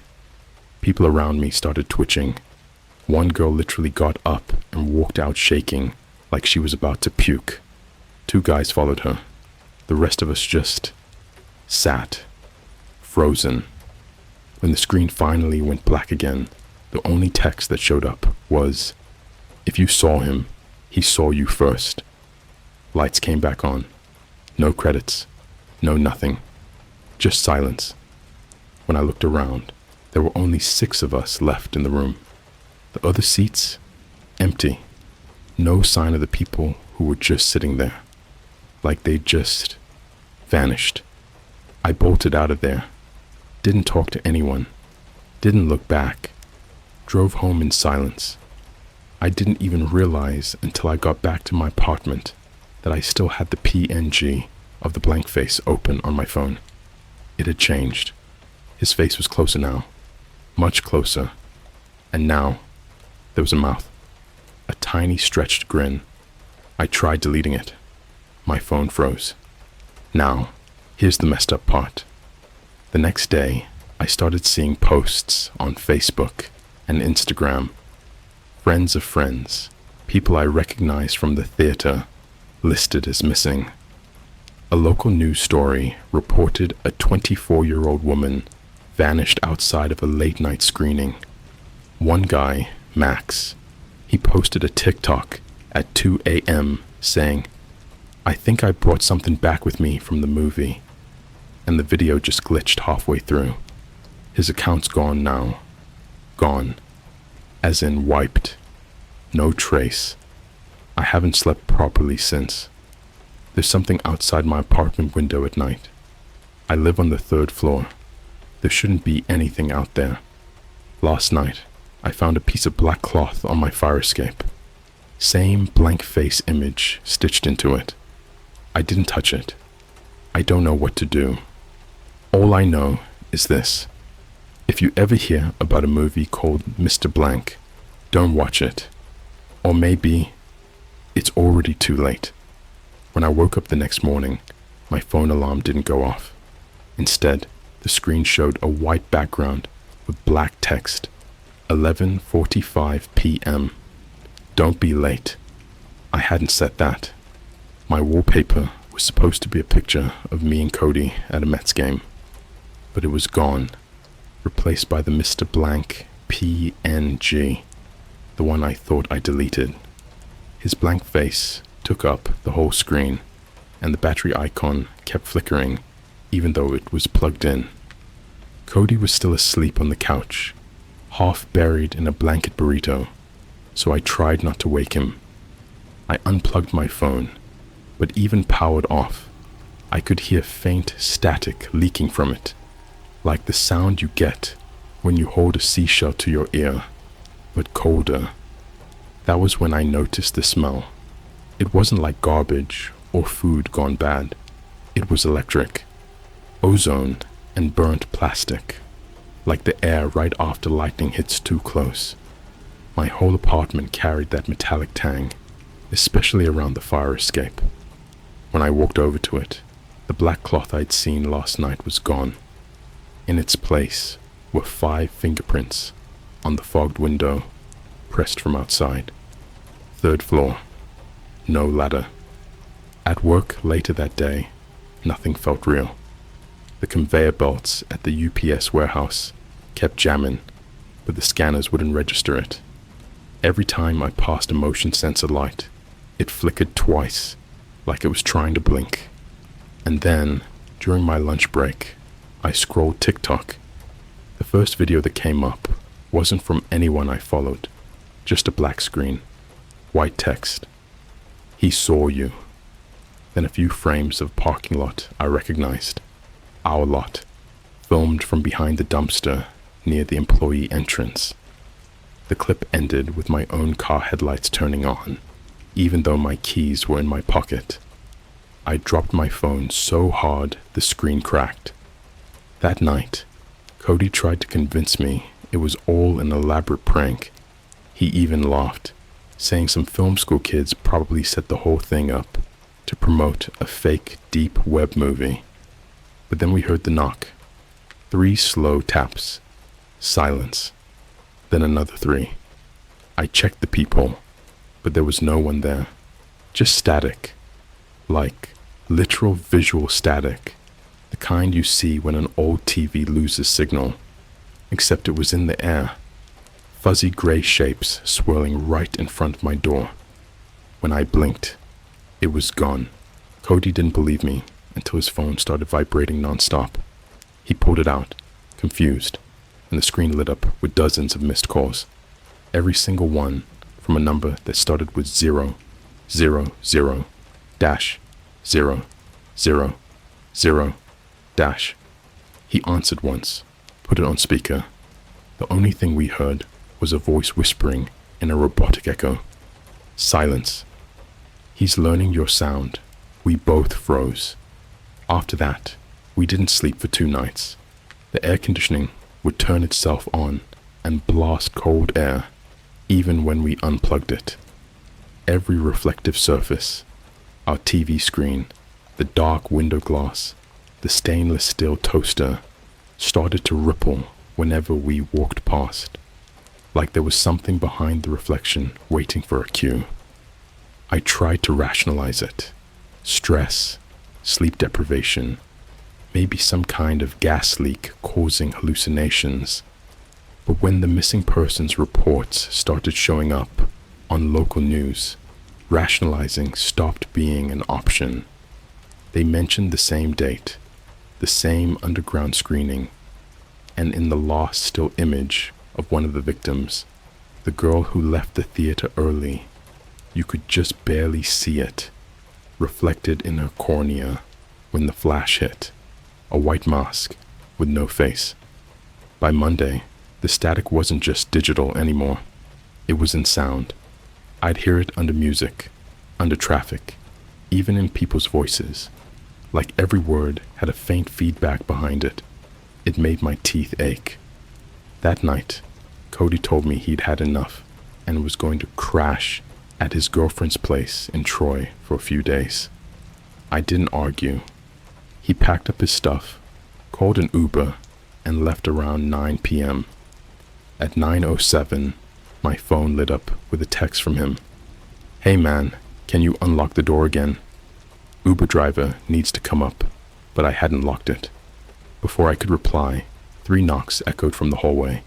Same pattern as before. 3 slow. Silence. 3 slow. When I looked through the peephole this time, Cody was standing there, but not moving. His head tilted slightly, like he was listening. Then he smiled, too wide, not his smile. I shouted his name, opened the door, and there was nobody. Just a folded piece of paper on the floor, edges burnt. On it, scrawled in block letters, 11:45 p.m. Screening extended. I spent that whole night scrolling through every Reddit thread and Discord server I could find about Mr. Blank. Most of them were dead accounts or wiped posts, but one message stuck around, written a year ago by a user called u/silentframe87. If you're reading this after seeing the movie, don't record, don't speak about him out loud. He follows frequencies. Only written words are safe. The last line chilled me. If you hear static when you blink, you're already in the sequel. It's Tuesday now. Cody never came back. His girlfriend posted on Instagram asking if anyone had seen him since Friday. The comments are full of random bots posting the same image. A white face, smiling wider each time you refresh. I turned my phone off completely, unplugged the router, but the static's still here. It comes from the walls now, tiny whispers underneath the drywall, like there's a room behind mine that shouldn't exist. Last night I heard my own voice in it. It said my name. Then it whispered something else, almost curious. Why do you keep watching? I don't know if writing this counts as speaking about him, but the silence is worse. When the silence stretches too long, I can feel him moving closer, like an old CRT television warming up right behind me. And every time the room goes completely quiet, the air starts to hum, like he's trying to tune in. It's 3:12 a.m. I haven't slept in over 60 hours, and there's this low-frequency hum under everything. It's not in my ears. It's in the walls, inside the drywall, like it's alive. I've torn open 2 of them with a screwdriver and a crowbar. Nothing but darkness. No pipes, no wires, just hollow black space where there should have been insulation. I know you probably think this is schizophrenia or some breakdown from watching a creepy movie. But here's the thing. You can't hallucinate something you've never imagined. You can't invent something that leaves footprints in your apartment, or fingerprints on your mirror, or live security footage of yourself sleeping when you know you haven't been asleep at all.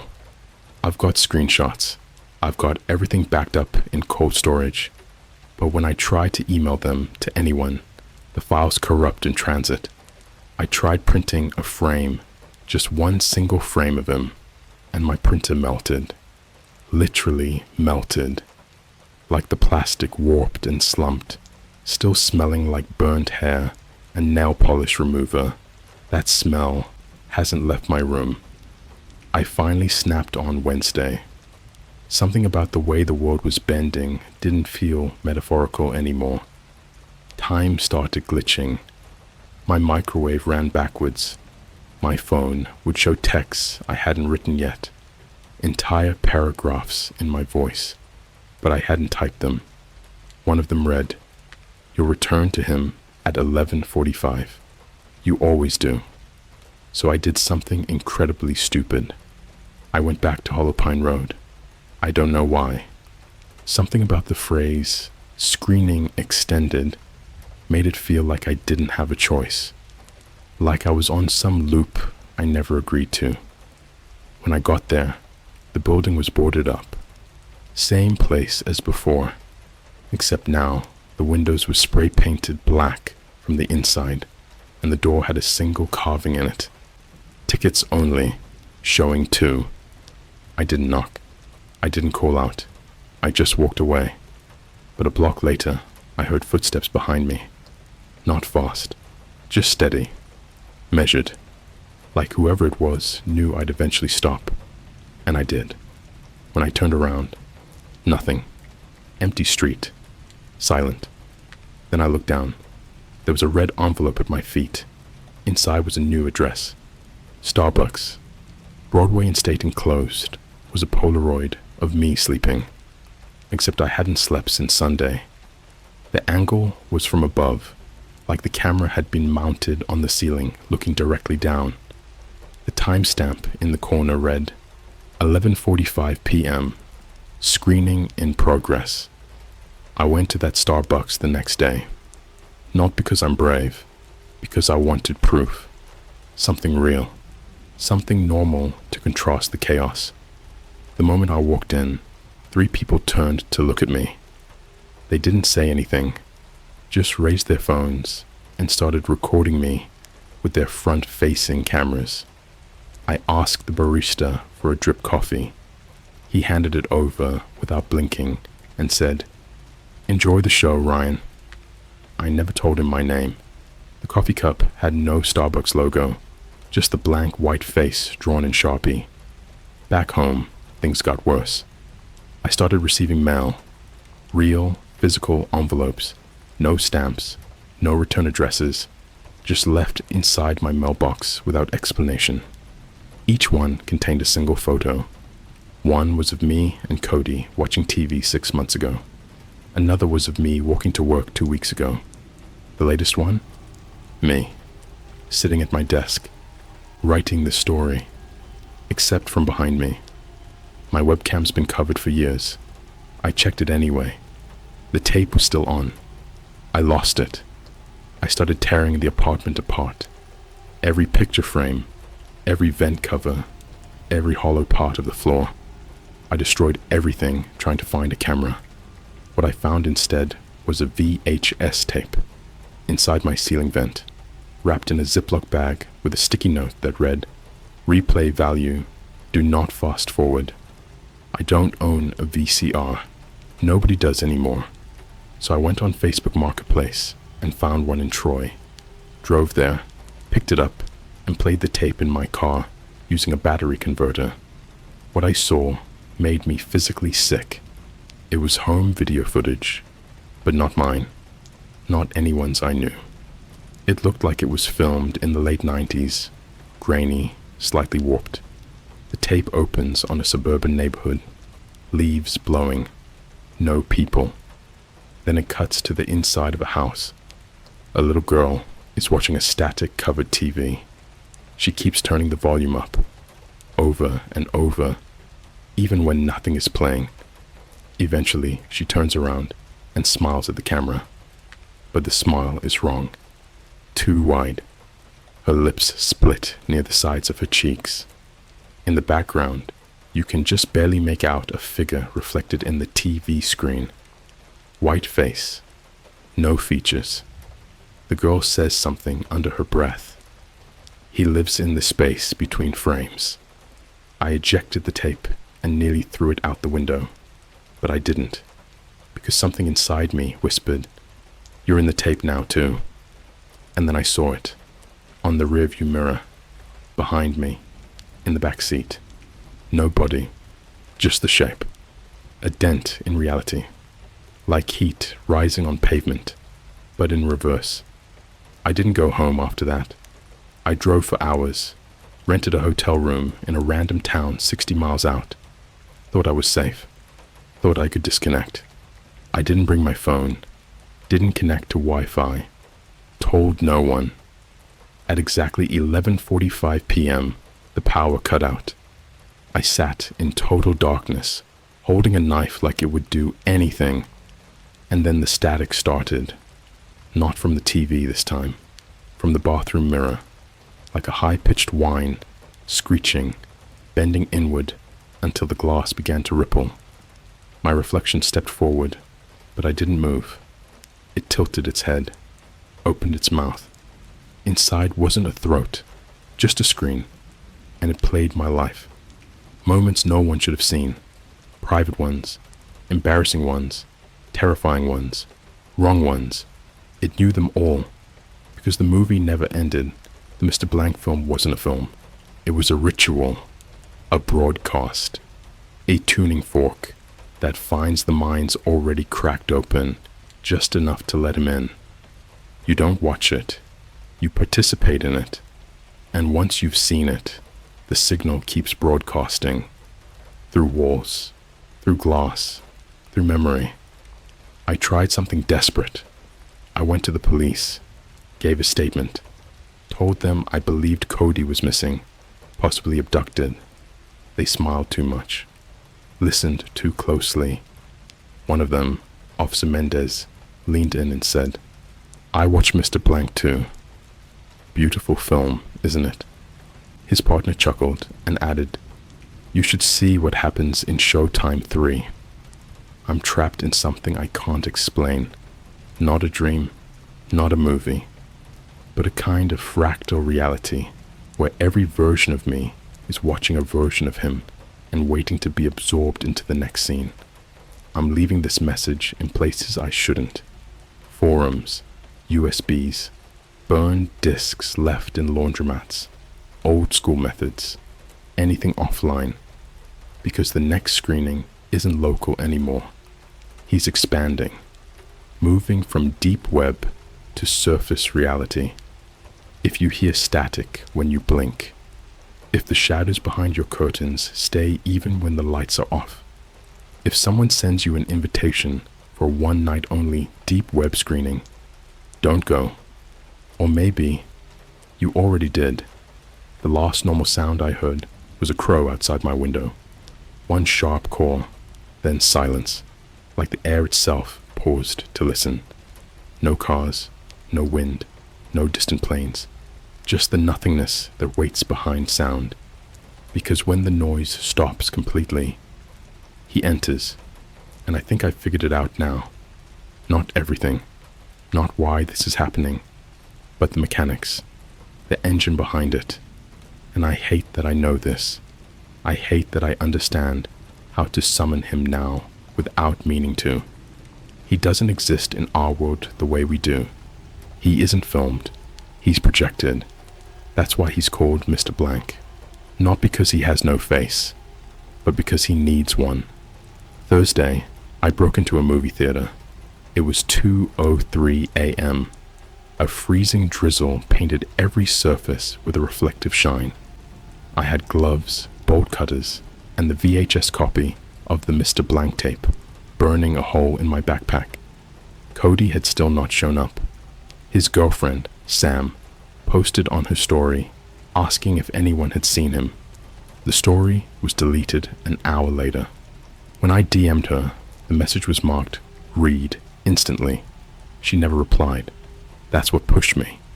I needed to see it again, start to finish. No pausing, no fast forwarding, no blinking, alone, on a real screen. Because this wasn't about a film anymore. This was a ritual. I chose the old Crestmont Theater, been shut down since 2018.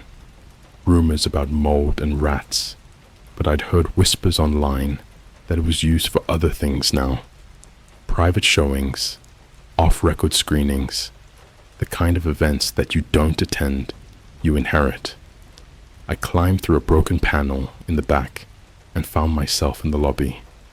The air was ice cold and dry, wrongly dry, like something had sucked all the humidity from the walls. Posters still hung crooked on the display boards, but they weren't for normal movies.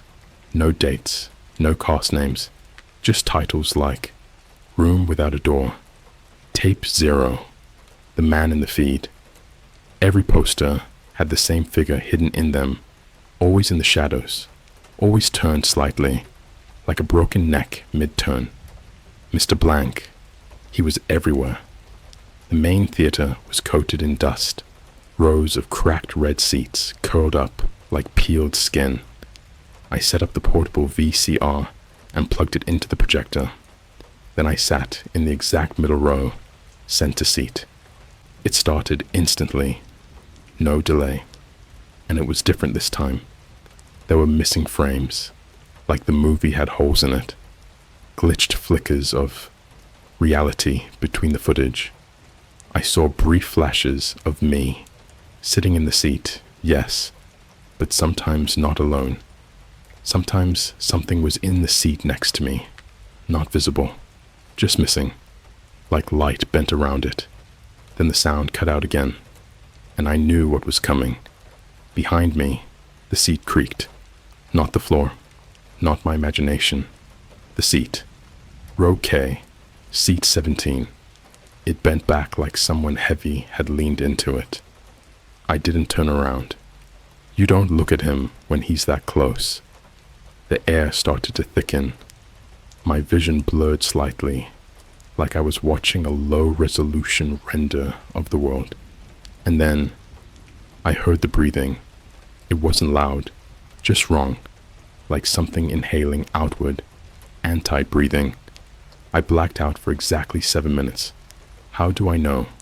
Because when I woke up, the projector showed a countdown timer. Next.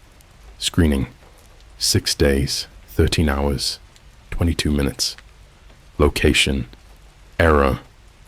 I stumbled out of there, shaking and drenched in sweat that wasn't mine. My hoodie smelled like burnt paper. My hands were stained with ink, but I hadn't touched a pen. I checked my backpack, and the VHS tape was missing, replaced with a 16mm film reel. No label, no box, just a strip of handwritten text across the center. He wants faces. Later that night, I started researching. Deep forums, the kind of links buried 7 to 8 layers in on old link trees and outdated Tor wiki dumps. I followed breadcrumbs into dead Discord servers with single-digit members still active. Names like @RealFeeder, @BlankArchive, @Cinephagist. I posed as a collector, said I'd seen the film, asked if anyone knew where it came from. That's when RealFeeder DM'd me. You've watched him? Then you've let him record you.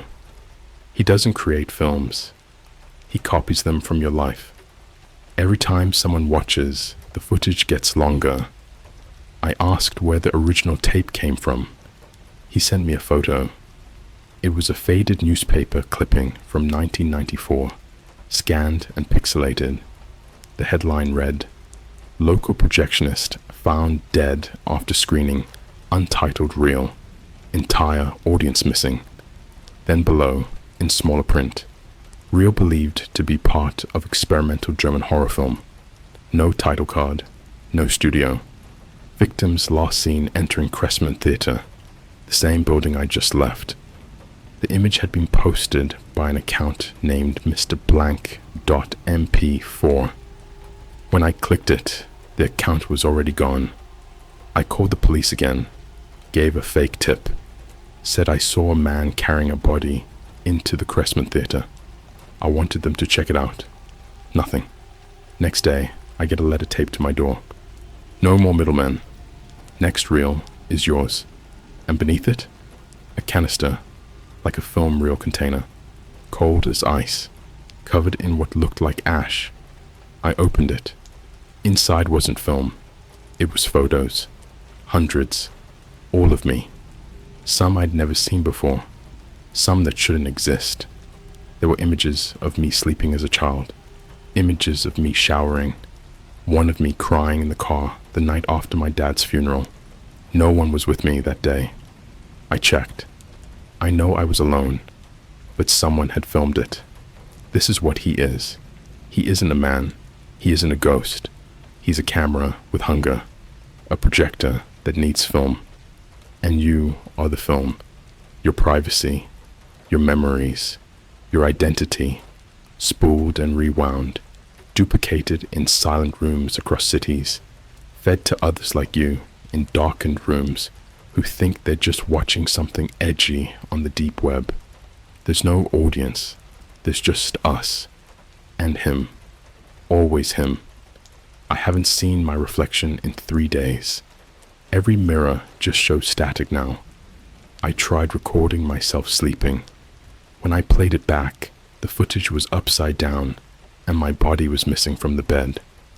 The only thing in the frame was a man-shaped distortion watching the camera directly.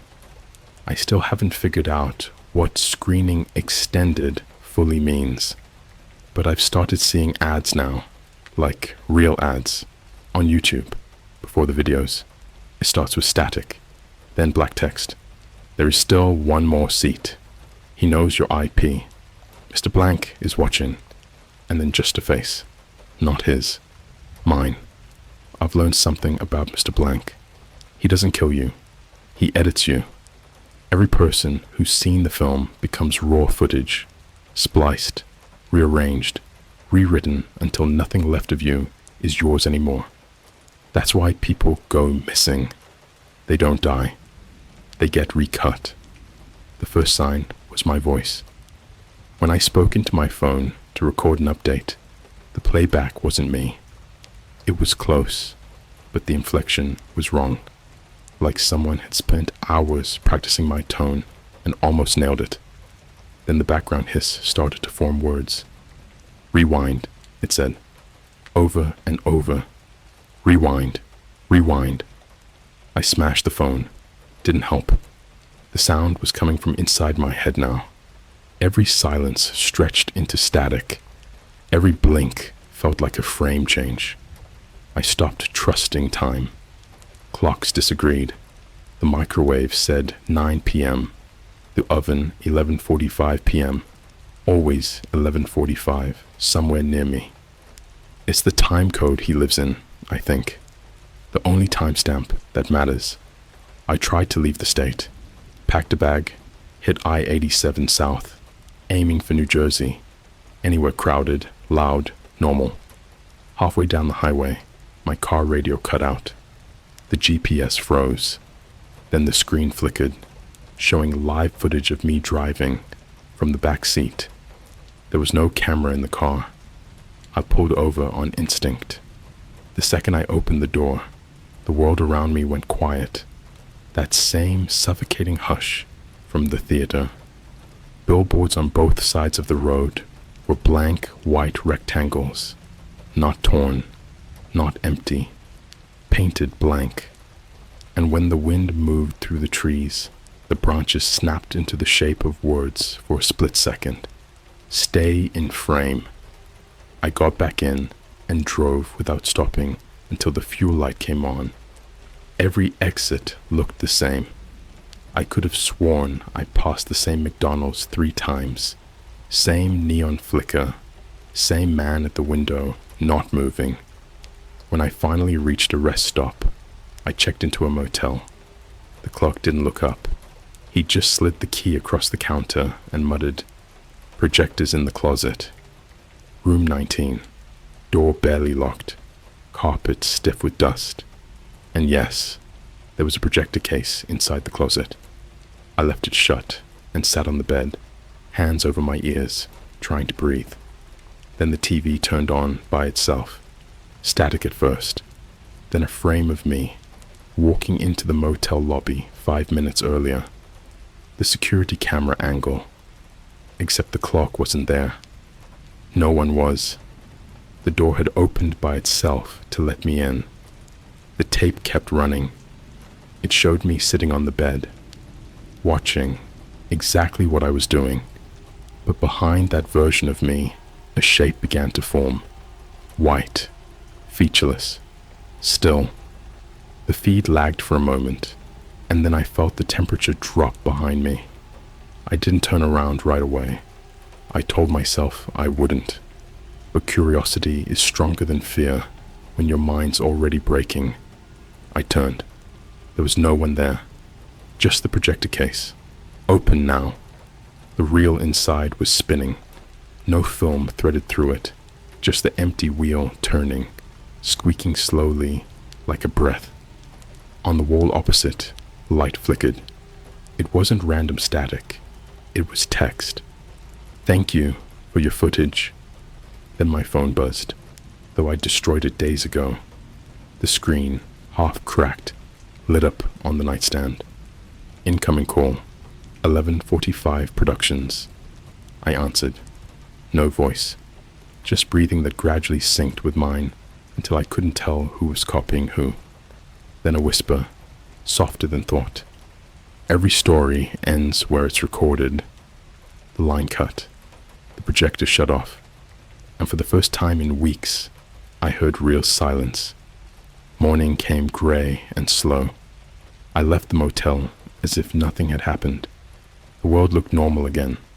Cars moving, people talking, birds back in the sky. I almost believed it was over until I stopped for coffee at a gas station. The cashier handed me my cup, smiled, and said, "You're Ryan, right? Loved your movie." I asked what movie. He pointed at a small TV behind the counter. A news segment was looping, something about an independent documentary premiering at local theaters across several states. The title card filled the screen. Mr. Blank, The Final Frame. Written and directed by Ryan M. Keller. That's my full name. My real name. Not something I ever posted online. The clip showed a still image of me at my computer, frozen mid-sentence. My eyes were wide, mouth slightly open, as if someone had paused me halfway through a word. Underneath, the caption read, "Based on a true story." I drove home on autopilot.